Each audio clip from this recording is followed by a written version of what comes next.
4,500 साल पहले हुआ क्या था? जब हज़रत इब्राहीम को थोड़ी सी शऊर हुआ, होश आई, बड़े हुए, तो देखे कि पूरा मुल्क बुतों को पूज रहा है। उनके अपने वालिद बुत बना के बेचते थे।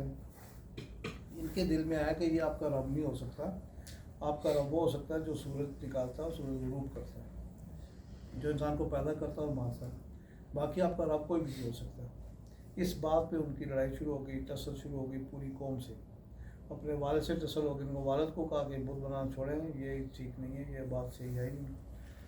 तो एक दिन किसी त्यौहार पे सारे लोग बाहर गए हुए थे शहर से, पीछे से हज़रत इब्राहीम ने कुल्हाड़ा पकड़ा और सारे बुत तोड़ दिए, ठीक है, और कुल्हाड़ा बड़े बुत के गले में लटका दिया।